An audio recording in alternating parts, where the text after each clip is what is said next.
Welcome to the AlphaList podcast. I am your host, Toby. AlphaList is a closed community with over 400 CTOs who share their knowledge and experience in a Slack space and at events. With this podcast, we want to give our members and interested parties insights into the thoughts and ideas of top CTOs. If you're interested in becoming a member of the community, please visit alphalist.com to find out more on how to apply. Thanks a lot to our sponsor, the About You Cloud. The About You Cloud offers a full-stack e-commerce solution as a service that runs on exactly the same infrastructure as the About You shop does. It is mobile-first, can act as headless system, event-driven, can be fully localized, and is super integrated into existing solutions.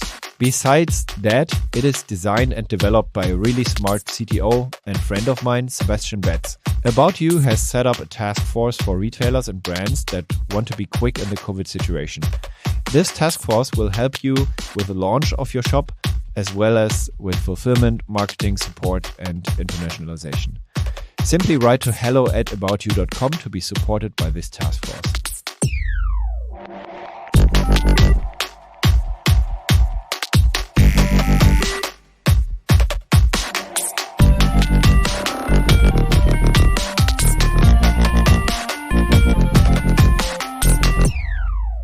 Welcome to the AlphaList podcast. Today, my guest is Peter Grosskopf. He was actually a guest a while ago when he was still CTO of Börse Stuttgart and built a trading platform there.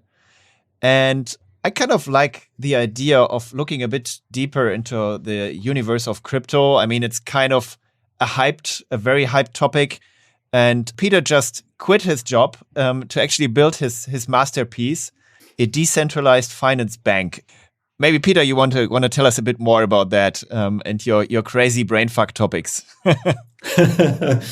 Hey, Toby. Yeah, thanks for having me the second time. It's a pleasure to talk here. It's such a pity that we can't meet in the physical world these days because I'm really missing the AlphaList events that you organized with your colleagues a few times already. So I transitioned. So I'm now a free man again for a few weeks and started working on my new baby. And so maybe to describe a bit the way how I transitioned also into what I do today.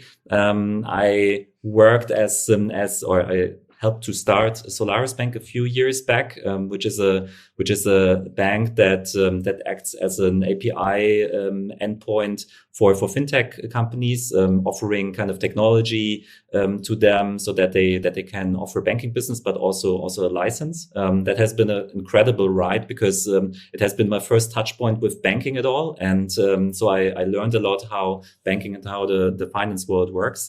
And during these days when I was working there, the blockchain hype came up for the first time. So it was like in end of 2016, beginning of 2017. Some of you remember these crazy rallies at the cryptocurrency exchanges. So that triggered my attention, and I started to think about so there's this blockchain thing coming up, and everybody is talking about replacing banks and building a completely new financial service infrastructure. So I thought, well, we're a bank, so we don't want to get redundant. So what do we need to do, and what impact would it have? So if blockchain takes over, so I started to wrap my head around decentralized banking and the impact on the banks. So I unfortunately I was not able to fulfill my vision in a complete way. As crypto winter came, the blockchain topic lost a bit of interest in the public world. But I was able to join Börse Stuttgart as a CTO and managing director, and we built up a centralized exchange, so like a trading venue for cryptocurrencies. I did this for 2 years. And in the meanwhile, I figured out that the topic of decentralized finance and blockchain picked up again, and probably in a much stronger way as it did in the past. And so I would even say that I'm now pretty convinced that it's not like experimental anymore. I'm really convinced that it will, now really hit the mainstream and become something big. And therefore, it's now the right time also to start to work on it and contribute also to the community to make decentralized finance really mainstream. So it's here to stay. So maybe we start a bit earlier. So maybe you can explain a bit better for CTOs and techies, what is a blockchain and where does it come from? Yeah. So it's a good question actually, so I would start with a very simple definition. And to me, when I explain blockchain, it's a distributed database with unknown participants. So maybe to lay it a little bit deeper, so distributed databases are a common thing. And probably most CTOs have interacted with them. And in the end, typical for a distributed database is that you're running it completely under your governance. So you probably have like a AWS or like a data center, and you operate databases in there. And to these databases, it's completely known who is interacting with it and where the data is stored and so on. So it's like all the users are known. And in blockchains, it's actually not, because blockchains are distributed over the web. So for example, Bitcoin or Ethereum nodes can be run and maintained almost everywhere. So it's like in different countries, different data centers, somebody could operate a node in the kitchen on a server.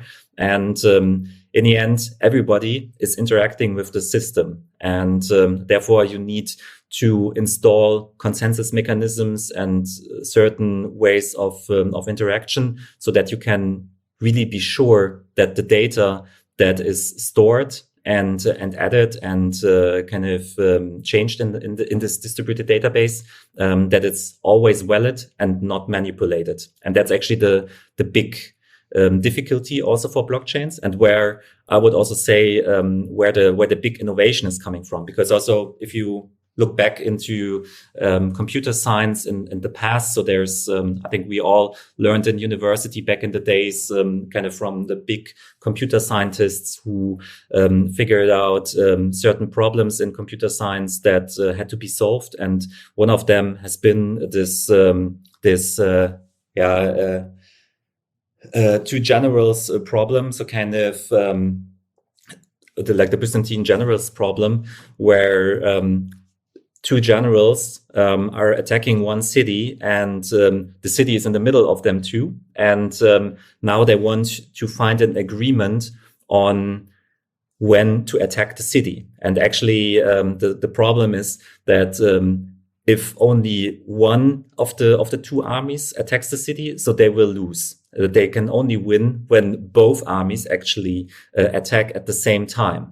And but the problem is if the messenger needs to pass through the city and to let the other general know when to attack the city, you can't rely on that information. And in the end, blockchains are dealing with this Byzantine generals problem by defining consensus mechanisms, so that you actually are able to find a consensus on certain aspects and certain truths, and can act upon it. Okay, and why is it actually called crypto at the end? Yeah, it's called crypto because blockchains in the end is a combination of different techniques. So on the one hand, you have this decentralized database, and it's also called, like in the more blockchain specific speech, we're talking about a distributed ledger. So it's like a series of data that is held. And which is actually organized in blocks. We're talking about it a little bit later. So therefore, it's called the blockchain. And additionally, blockchains make use a lot of 70s cryptography. So namely asymmetric cryptography, like having public keys, private keys, electronic signatures, hashes, and combines it into like an overall concept where you can really rely on the information which is processed in the blockchain. So that means that each block is generated and somehow cryptographically safe, so that you can actually validate it quite easily. Like, let's say a JW token, where everyone can validate that it has been generated by a trusted source, right? Yeah, exactly. So maybe I explain a little bit like a general concept of the blockchain, how this works.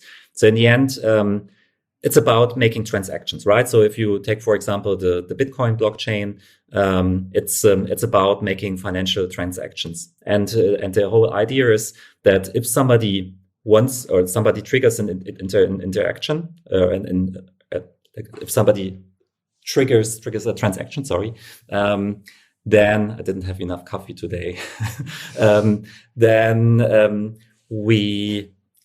First these transactions are sent kind of to the overall network, and then there's different roles in that network. So there's for example the miners, and the miners collect all these transactions, and so the first thing they do is they do like a verification if it's like a real transaction. For example, in Bitcoin, it checks that there's really like an unspent transaction output that can be used in the transaction, so if you want to send 1 Bitcoin to somebody, that you don't have like 0 on your UTXO, so because you can't spend something that you don't have. So that needs to be verified, but also it needs to be verified that this transaction from the wallet address is really valid, and this means the transaction gets signed with the private key of this wallet, and therefore it's like an electronic signature where miners can verify that the owner of that private key made the transaction. So that's kind of like the first usage for this for cryptography and asymmetric cryptography. Then the next thing that is done is so when all these transactions are collected and verified, then these all are kind of like wrapped together to start proposing a block. And this block proposal in Bitcoin works in a way that the miners have to solve a specific cryptographic puzzle that they solve, and get very simplistic.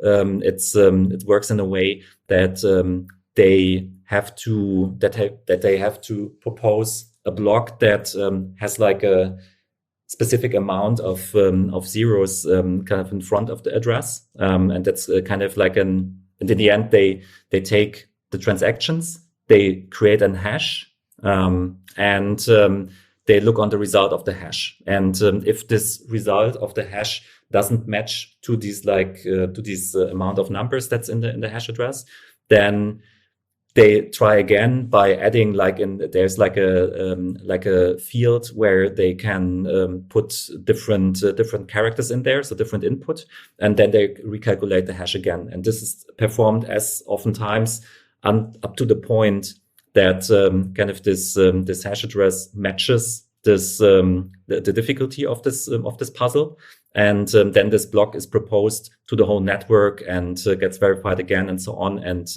then written to the blockchain. And so the term blockchain in the end comes from the fact that each block refers to the previous block, or to the previous block's hash address, which means it gives you the full history of the whole network, so that you can navigate from kind of like hash address to hash address to hash address to the previous blocks, and so to make sure that the blockchain is not changed in the future, so that there's like manipulation of unspent transaction outputs and so on.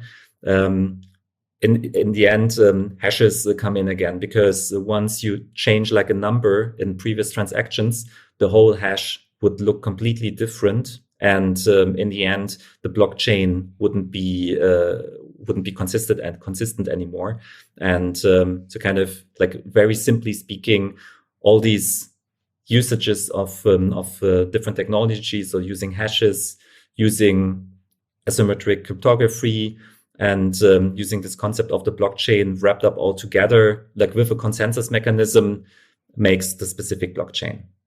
Okay, and you can already hear why it's slow, right? So writing is slow, I guess. That is a challenge in the blockchain, which is in a way logic, right? I mean, if you just compare it to, let's say, a master replication in databases, then you also have the problem that if you write to one, everyone else has to know, or you apply concepts like semi-complete records where you can't rely on them being consistent, right?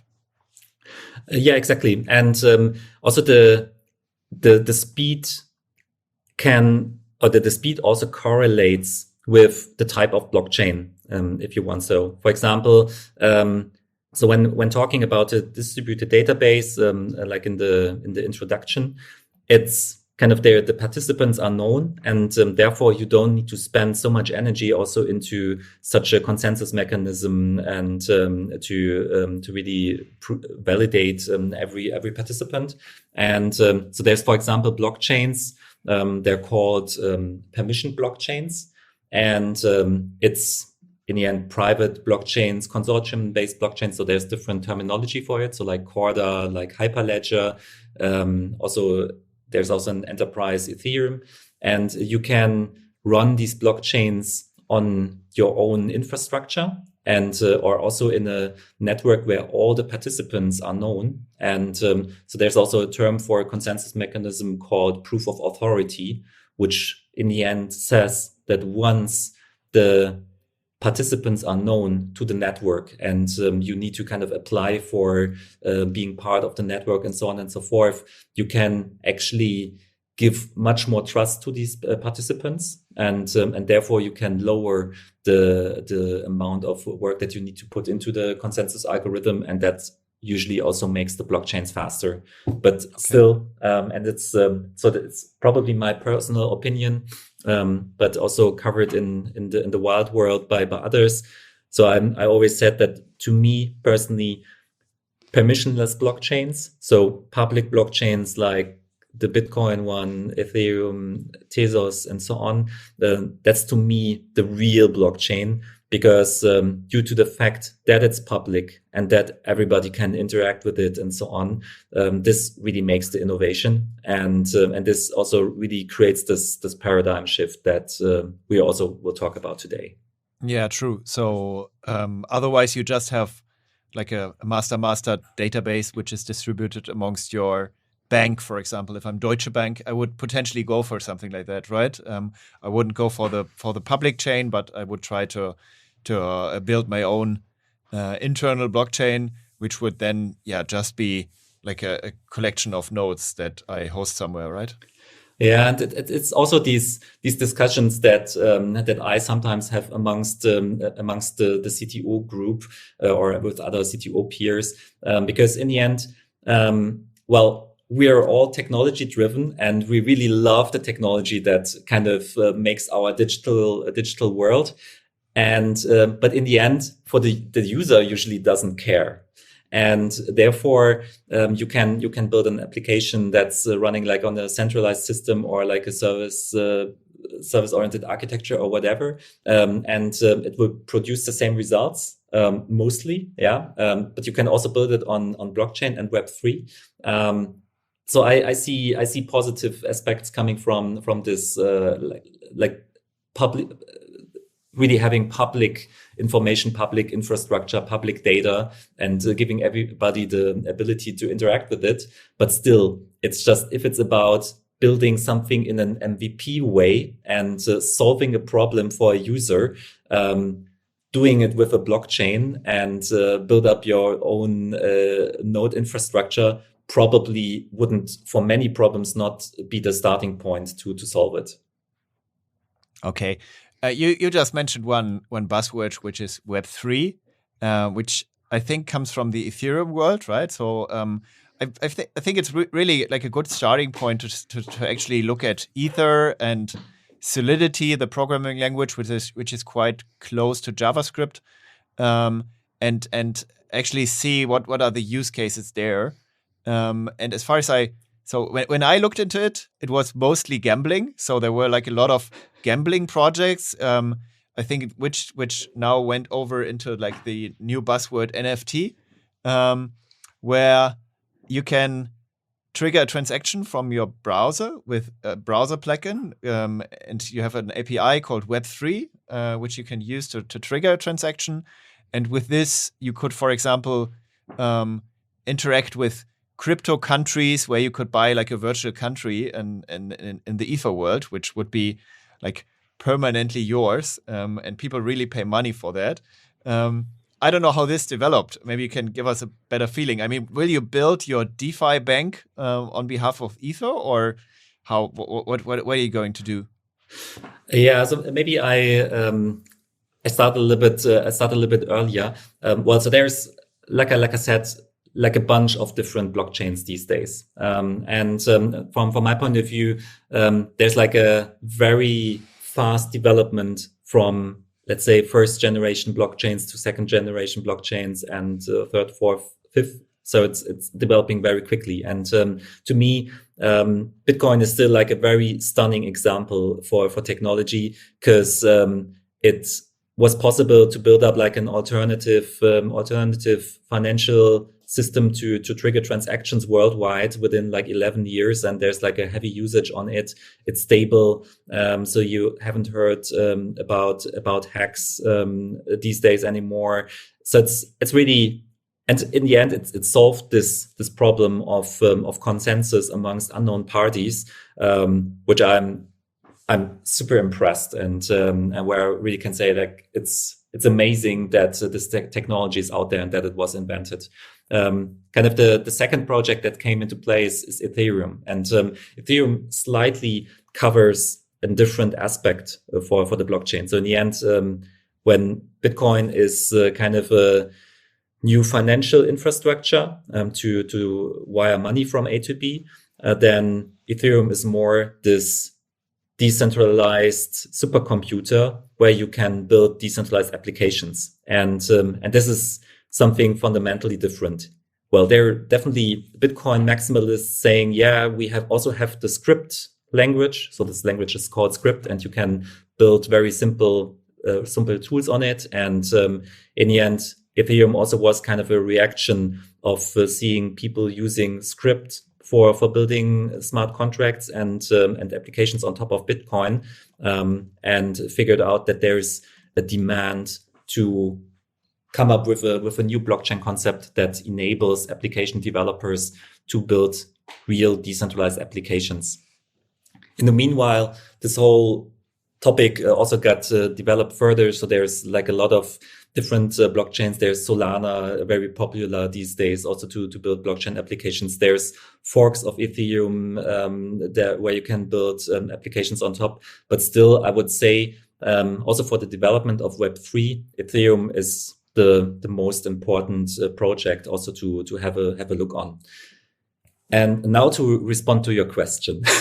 So what is actually the Web3? So we all know the Web2, because Web2 was this development like 10 years ago, almost, where a little bit more JavaScript driven applications were developed.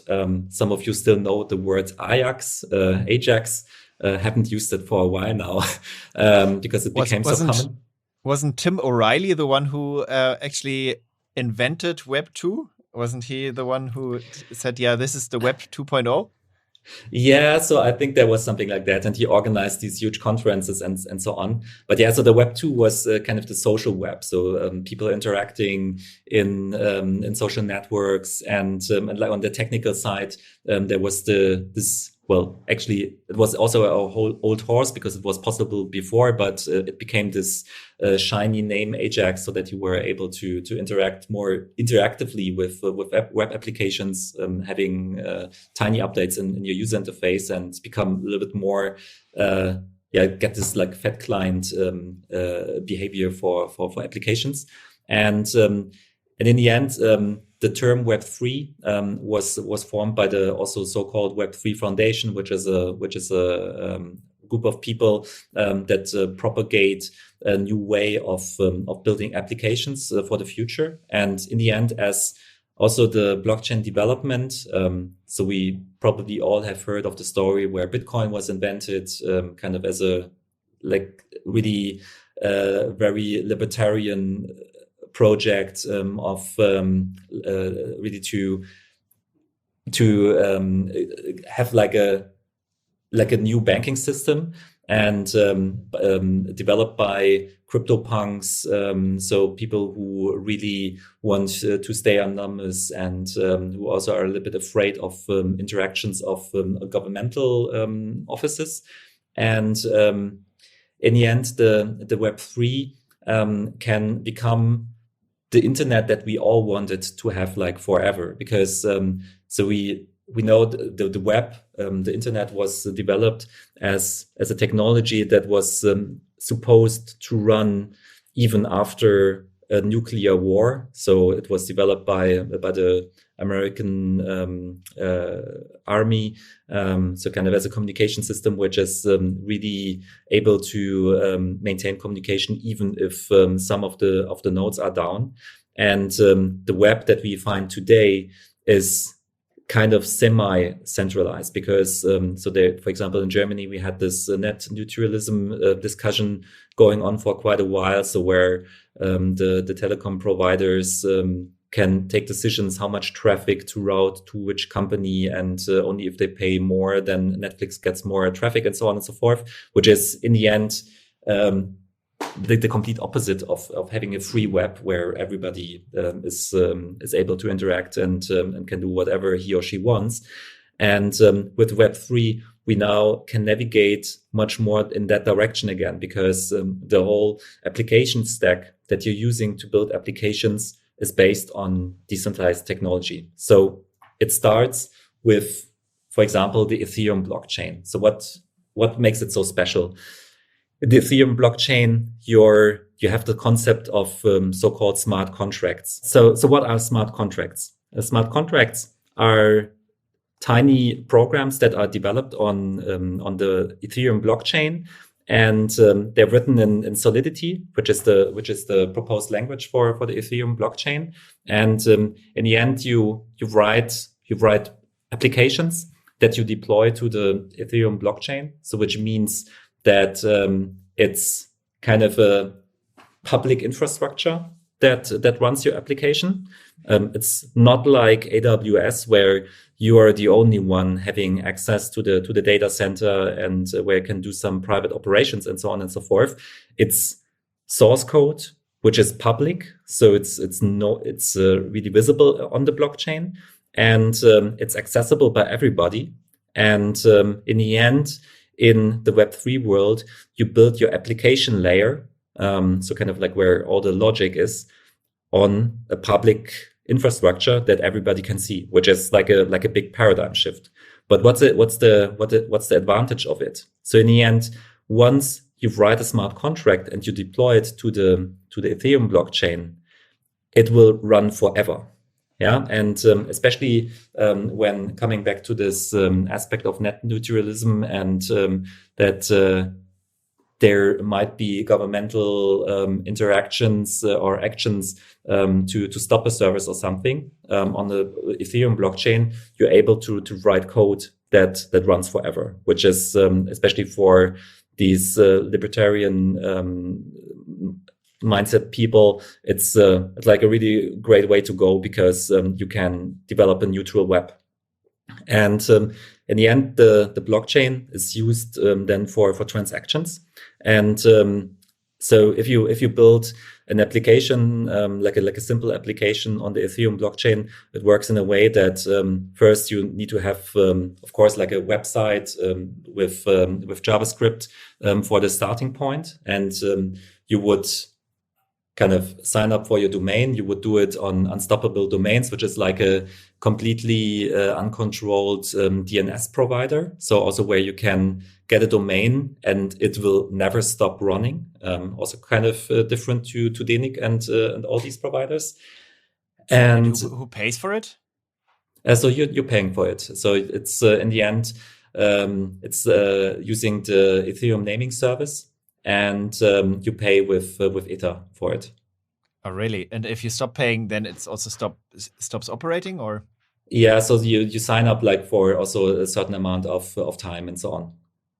So it's in the end, it's working the same way as normal registrars, but it's completely built on in the Ethereum ecosystem. Yeah, so you have this domain service. And you build your website with JavaScript and so on, and you deploy it to something called IPFS. It's I would compare it with S3. So it's like a data center. It's completely decentralized, and you can use it for hosting data. This also interplanetary file system, right? Exactly. Yeah. Yeah. Cool.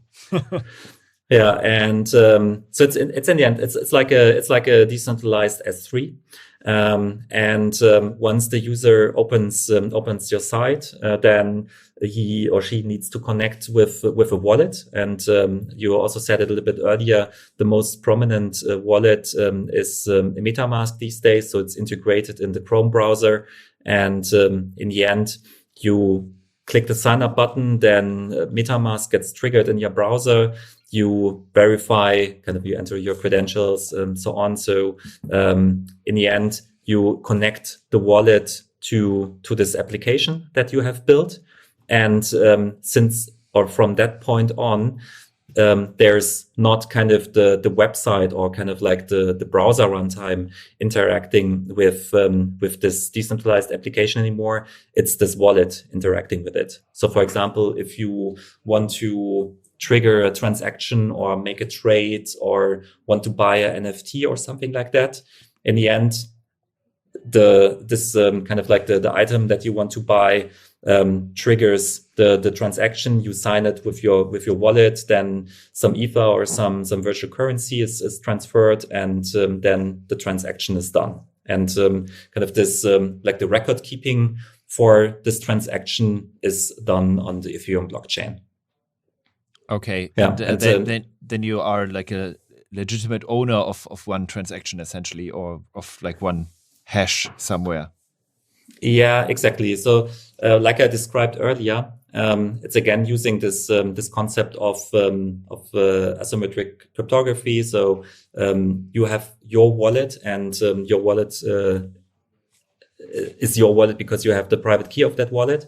And in the end, when you want to do a transaction, you sign it with your private wallet and with your private key. And then the transaction is done and operated between you and the smart contract, and the kind of like counterparty that is behind it. If it's like a transaction between users. But the fundamental paradigm shift that I wanted to say here or to express here is that it's not this communication between web application and the user's browsers. It's about having having a wallet, having something which is in the possession of the user, and you're triggering transactions from that private wallet, and it's interacting with a smart contract which is deployed on the blockchain. Okay, meaning that if you create, for example, a sign-up process in your interplanetary file system hosted magic website, then the user has to pay a little to, for example, sign up, and then triggers a transaction which says, you own this username, for example, how is it working if you have any data connected to your transactions? Let's say you want to upload a photo in combination with signing up for your service. Is that then also stored into the file system again, or is that up to you as a user of the blockchain, or how is it working? So it really depends how you write the application, because not necessarily everything needs to be a transaction on the blockchain. So there's also kind of a data store behind each decentralized application. So you can also use that one. So therefore, So if you do a sign up, that's kind of a very simple process, because especially if I'm coming from the fintech world, and sign up in the fintech world always is super difficult, because kind of this process of creating a user and then kind of creating a link to the financial systems, like to your bank account, getting money in, and then being really able to buy something. So for example, like if you want to make a trade on Trade Republic, this takes you ages for the sign up process, also because KYC needs to be done and so on and so forth. And in the blockchain world, with the integrated wallet in your browser, it's just one click, and it's like Facebook Connect or Google Login, and you click the button, and you enter your credentials, and you're immediately logged in, but with this great advantage that it's not only the account which is linked to the application, it's also kind of a bank account.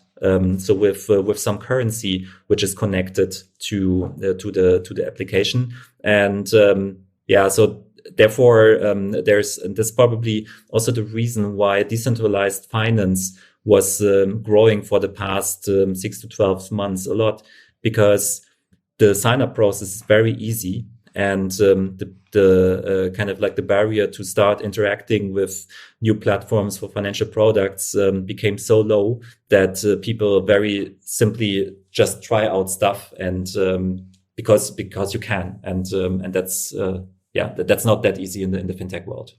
Okay, because your wallet essentially is hashed, so you are the owner of that wallet, and you can just send transactions to each application without any verification, right? Which opens the doors for money laundering. And I mean, if I understand correctly, then let's say I build now a DApp, like a distributed app in Ether, which is called crypto countries, for example, where I sell those countries, like those virtual countries, NFT countries, and I generate like millions with it. Then my only problem is, I mean, I'm totally anonymous, right? I don't have to pay anything apart from my virtually hosted domain, which no one can stop. I'm totally anonymous. I can generate millions. I just have to get it out of the system somehow, right? This episode is kindly supported by Fastly, the biggest challenger in the CDN market. Fastly is pushing ahead the technical boundaries and is, from my perspective, the best solution on the market.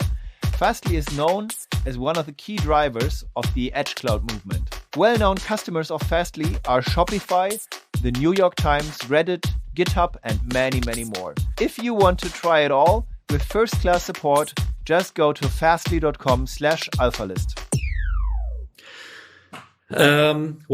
So the topic of money laundering is around with cryptocurrencies for quite a while. Actually, I personally don't see it that critical, because in the meanwhile, and I'm not talking about the past 2 years, I'm talking about the past 5 years. So the cryptocurrencies are not like a small topic, which is under the radar of regulators and lawmakers.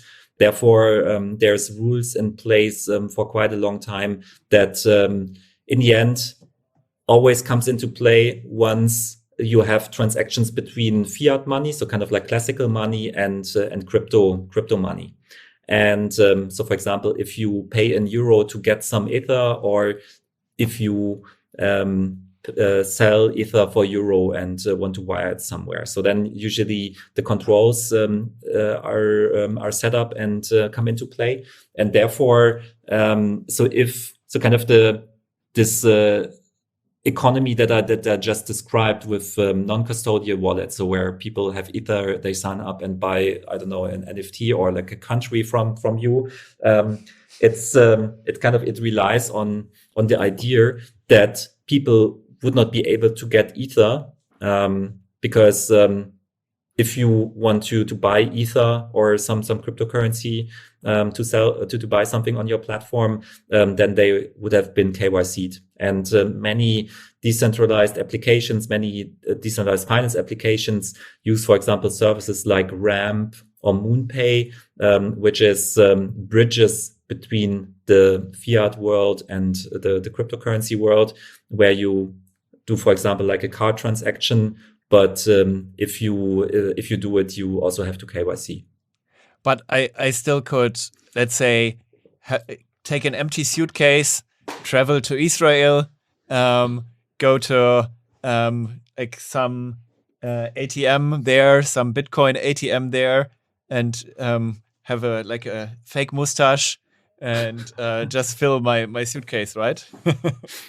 Well, so there's also always then limits how much you would get like at these ATMs and so on. So yeah, I think the like money laundering is a topic like everywhere in the world. So not only in crypto, it's also in the traditional world. So there's even, and I'm always referring to this white paper that the Bundesfinanzministerium, so the Department of Finance of the Republic of Germany, wrote, I think 2 years ago, and where they state that the kind of like the danger of money laundering in the crypto space is lower than in the traditional financial ecosystem, because in the end, taking money in a suitcase, like from one country to the other, is possible in the traditional world as well, and it's used a lot to do money laundering.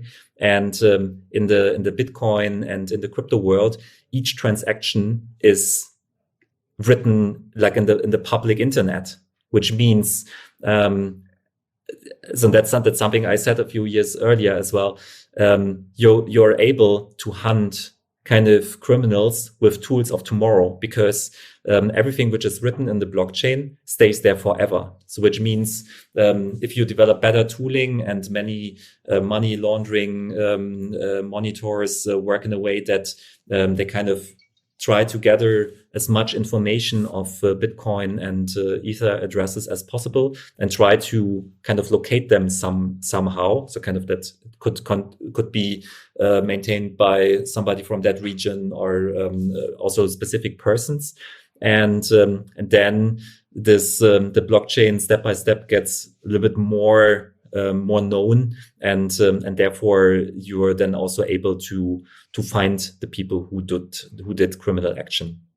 Okay, yeah. But if I would work in a central financial institution, I would actually invest into that space, right? And invest into such tools. But I would also add like another thing, because so in the end, we're like in the very beginning of decentralized applications and the decentralized economy. But what I'm really looking forward to is that the wallet becomes much more powerful, because in the end, you like a wallet is not only built to do financial transactions. In the end, you can have various tokens and various things or digital items in your wallet, and one of those items could be also a digital identity. Yeah, and so in my perfect world scenario, you would like each wallet would have like a digital identity which is verified, and in the end, once you do a transaction, it does not only prove that you're the owner of the funds that are used in the transactions. So it would also make the proof that it's you, or that it's like a verified identity that is behind that transaction. And also in my perfect world, this kind of like the name of that identity behind the transaction should stay anonymous, because I'm also a big fan of like private transactions and so on. But with the knowledge that it's a known person, you could be able to kind of open that transaction once there is something illegal that happened there. Yeah, so you could build systems that are kind of like in default mode always pseudonymous. So you can do whatever you want. You can, I don't know, sell countries that don't exist, whatever. So you can feel free to do your cards business as well. But once something illegal is happening there, that the people wouldn't be invisible anymore. And so that would be, from my point of view, the perfect combination between privacy and also kind of like freedom and independence, and also everything that the libertarian people really want. But at the same time, it would give like an handle for legal enforcement if it's required. So a passport would be one of the real world applications that you could actually build with it, right? Yeah, and that people are doing it. So there's like in blockchain, or like in Ethereum. So there's this concept of a token, and that's actually a really interesting development where I'm also thinking like, hey, that kind of innovation wouldn't have happened in a traditional system that quickly as it did in the blockchain space. Because, for example, probably the most well-known token is the ERC20. In the end, what is a token? So a token is what is ERC20? ERC20 is like a standard for smart contracts, and it contains like a handful of methods that each contract that fulfills the ERC20 standard needs to write. So it's like an interface, if you want so. And this and this ERC20 enables people to kind of emit an own currency that is based on the Ethereum blockchain that can be used for a special purpose. Yeah. So there's, for example, there's like a separation between, for example, utility tokens and payment tokens and security tokens and so on. And each of these terms refers kind of to what is bound to kind of this token. So, for example, there's utility tokens that can be used in platforms like S3 or like storage services and so on, where you use them as a currency. So where you kind of like pay for a unit of something, and then this token gets burned behind because it shouldn't be used anymore. So you can use it in systems like payback, for example. So where people collect loyalty points somewhere, and then they can use it somewhere to buy a coffee machine, and then these get burned and so on.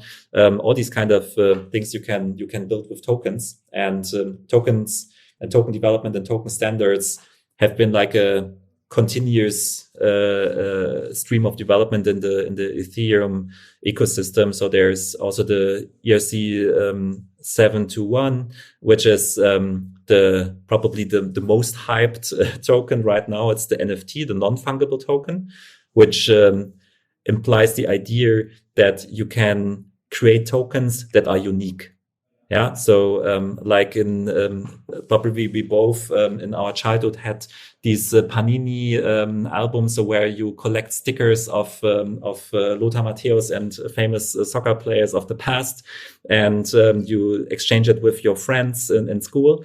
And, these NFTs are meant to build collectibles like that. So you buy something, you're the kind of legitimate owner of that one piece of that digital asset, and you can transfer the ownership to somebody else and trade with it.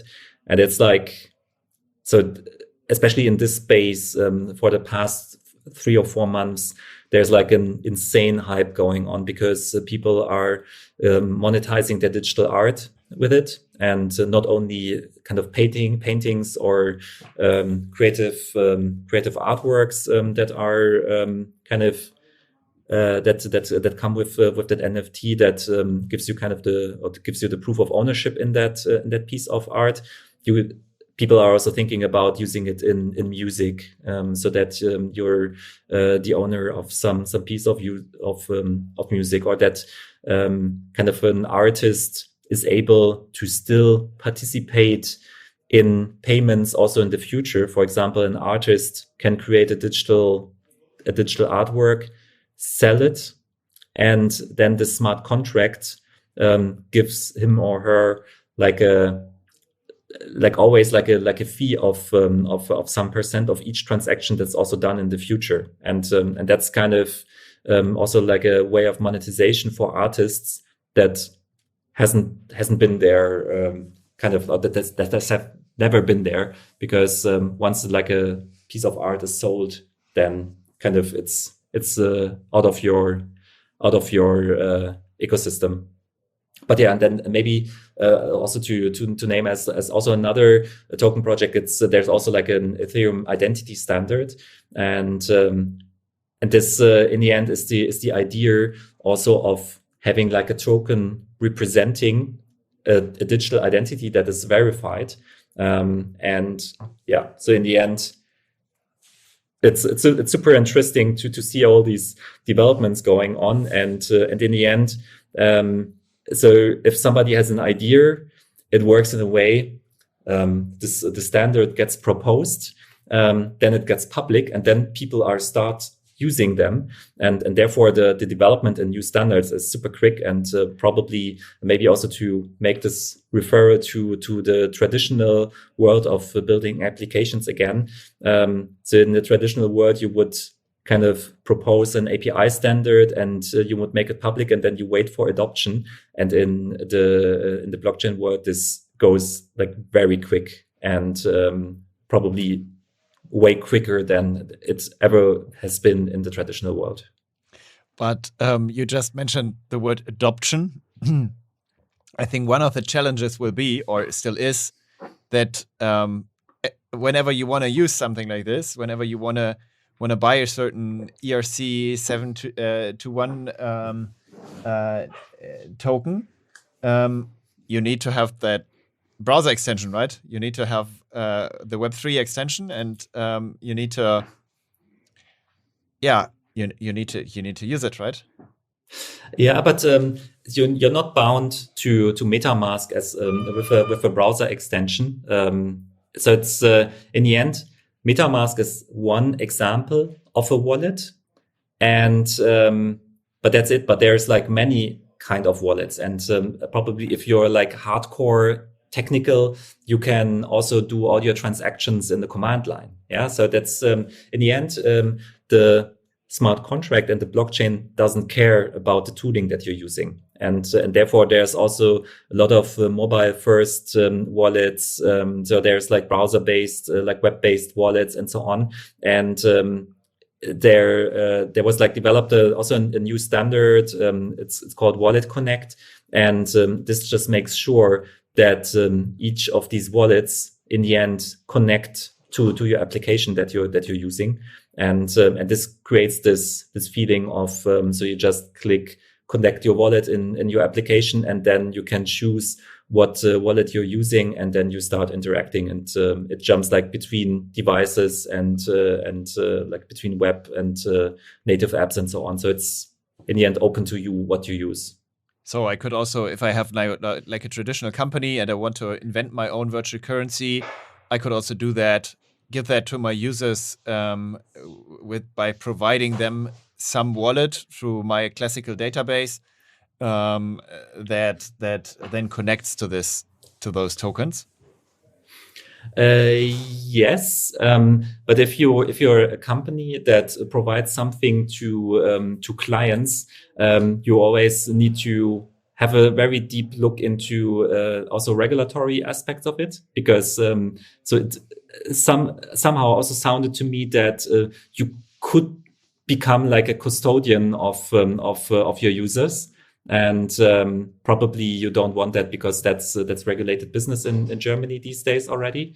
But yeah, so it's a maybe like a bit more practical example. So I also own an event company called OMR, and we issue tickets and we sell tickets, and we potentially also can issue tickets for free if we want.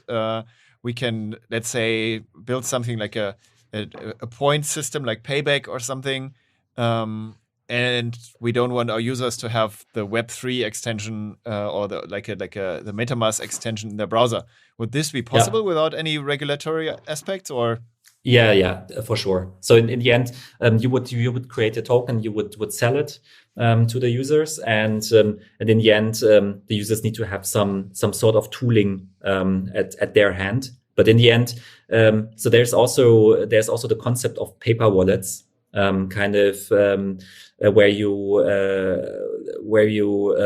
kind of identify as the owner just by having kind of like your private key printed on a piece of paper.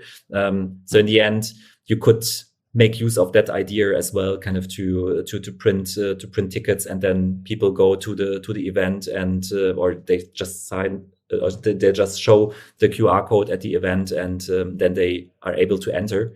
But maybe to add something to kind of like the way how this use case would work on the blockchain, because what I find so fascinating is especially when it comes to tickets. For example, my most I don't know, the topic where I have the hardest feelings is flight tickets. Yeah. In the end, it happened to me quite a few times that I had like a flight ticket these days before Corona. So I don't know how an airport looks from the inside anymore. But these nostalgic days where we took airplanes, so you have this ticket and you're not able to sell it or to resell it. And even if there's demand, and especially on these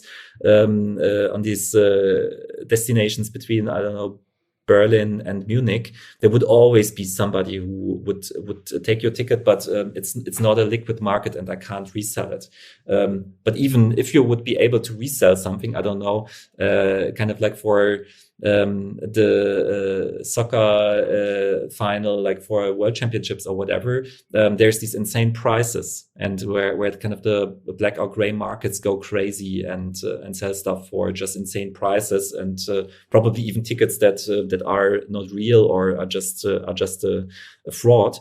And you could implement a ticket system which is actually fair. So which means you could imply in the ticket that it's resellable, but you could also state in the smart contract that there's like a maximum price. Yeah, so that kind of like prevent tickets from getting insanely expensive, and also in the end, then also to have like a really active and also healthy second market for tickets. And you could even implement in that smart contract that you, as the event organizer, are still getting a share of these second market transactions. And I think that's super interesting. And in the end, it's like open technology, it's open standards, and that's what I like about it. Yeah, you can even build. I think just shortly touching it, you can even build full organizations in the blockchain, right? In Ethereum, you could, like, if you just get started with Ether and Solidity, you realize, okay, yeah, I can pay a designer and he can get a share of the company, and I can arrange how people interact with each other, and how to vote for the designer to come on board and stuff like that. It's really crazy, and I think techies love it, right? Because it's so abstract. It's so, yeah, so like a real contract, and just living in the endless spheres of that blockchain. It's crazy. So I can just recommend everyone who never got into Ether and Solidity to touch this and get a feeling for how it actually works, and just spend a weekend or 2 or 3 to understand how this whole thing works. It's crazy. Yeah.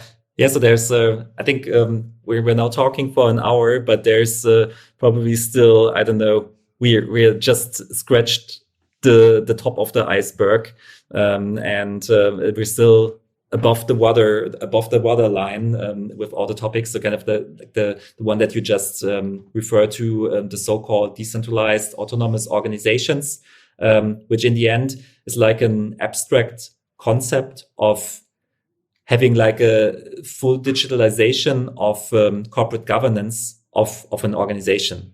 So what does it mean? What is corporate governance to me? So in the end, if you create like an entity, if you found a company, there's certain things that you have to do. So there's like you need to do your balance sheet once a year. You need to have a shareholder meeting once a year, and so on and so forth. And kind of these governance operations in the end get automized. Yeah, so it's written in a smart contract on the blockchain, and each shareholder, or stakeholder, who's that actually? Somebody having a share in that organization. So there's like a token. Let's say there's 100 tokens and 100 shareholders. Each of the shareholders has a token, and with the possession of the token, which can be verified through the private key of the wallet holder, you can just sign, for example, votes with your token, because in the end, you're a shareholder, stakeholder in that organization, so you have a say. And that's super interesting because you can build companies theoretically with it. And so I would really hope that DAOs would become kind of like a digital GmbH, like a digital legal entity form in the future. So because it would have many advantages also for traditional companies, but you can build communities. There's projects doing this for open source projects, for example, because an open source project could have like tokens that are that are given to community members who contribute to the project, and probably you can link that token also to revenues that the open source foundation is having with the whole project. So in the end, it would be possible to give open source developers with those communities like a saying in the project, but also like a financial incentive. So when there is monetization coming out of their work, and it's super amazing. And there's probably 50 more examples like that. So it's great also to have an eye on those developments. Okay, so what would be the three things you would mention as topics worth looking at or technologies worth looking at? Yeah, so first of all, I'm still a big believer in Ethereum, because Ethereum in the end kicked off the whole topic of smart contracts and really brought it to the broad public. So therefore, it has the biggest development ecosystem. They're the most developers also in the Ethereum community, and also you can learn a lot from the development. So kind of starting with a proof of work blockchain, now moving to a more energy efficient proof of stake blockchain, and all these transitions, how scaling is solved in the blockchain, and all the discussions around that. So I think Ethereum is really a living example to learn a lot about blockchains, about decentralized applications, and how the Web3 looks like. Then also a project that I find very interesting is Polkadot, and Polkadot is a blockchain project which comes also from one of the inventors of the Ethereum blockchain. It's Gavin Wood, and it's developed here in Berlin by Parity Technologies. And so they, in the end, are building kind of like a blockchain system that also connects with other blockchains, and which includes a lot of scalability concepts that Ethereum now is introducing, kind of like in the next versions of Ethereum. And so they learned from it kind of from the past, and built a blockchain kind of with all the knowledge of the predecessors. So which is quite also interesting to follow. And in the end, I also see a lot of developers moving into that development ecosystem. Yeah, and then I would definitely also name all the things that we missed, actually. So there's different consensus mechanisms. I think it makes a lot of sense to learn about the developments in that space, so especially proof of stake as kind of the next level of consensus mechanisms. There's different concepts that are inspired from the blockchain, but that are not blockchains anymore. So, for example, the so-called DEX, so which in the end it's directed graphs that are used also to store transactions and to validate transactions in a blockchain-like ecosystem. So in the end, also super interesting to follow what foundational technology is developed over there. And then all these concepts around blockchain technology, also oracles, so kind of getting verified real world data into blockchain applications. So for example, like flight information or some prices of a stock or something like that. And decentralized exchanges so that people are able to trade between each other just with like a smart contract in the middle of them. So that's like insane development in that space as well, kind of having more trading volume than Coinbase has these days. Yeah, and once you started to dig into all these topics, you will find 15 more, and then you will find 55 more, and then probably you will end up like me, discovering something new every day that really catches your interest. And I think then, yeah, you will build your next application on the Web3 as well. So I actually did that. I have a little surprise for you left. I actually built a little dApp for you, especially, and it's called Time Machine, and we can now spin it up, and we send it a bit of ether and a bit of gas to actually crunch our transaction, and we now travel back in times to the early days at Solarisbank, and we can actually observe yourself for a second. You were coding Ruby back then, quite early, and we now have the chance to actually whisper something into young Peter's ears. What would it be?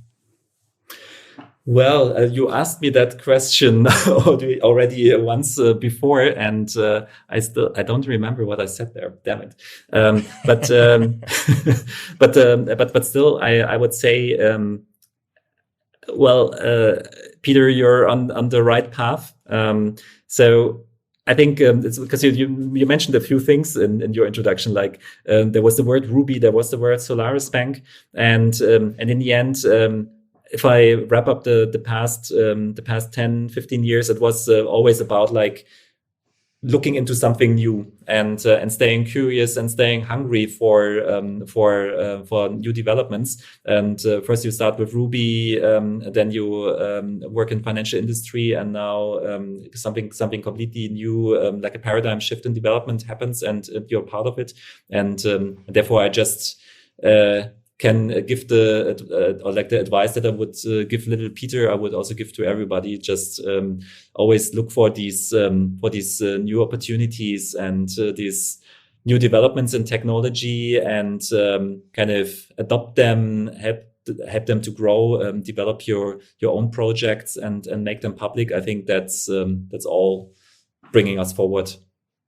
Great advice. Stay young and foolish, right? Yeah, exactly.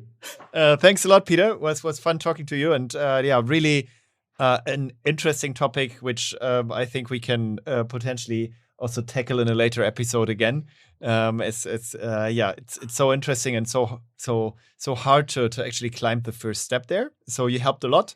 Hope to also talk to you a third time potentially in the future. Looking forward what you're coming up with next. See you soon. All right, thanks. Thanks a lot. Thanks again to our sponsors, Fastly and the About You Cloud. If you want to know more about Fastly services, simply visit fastly.com/alphalist. If you want to get in touch with About You and hear more about the About You Cloud, simply write to hello@aboutyou.com. Thanks a lot.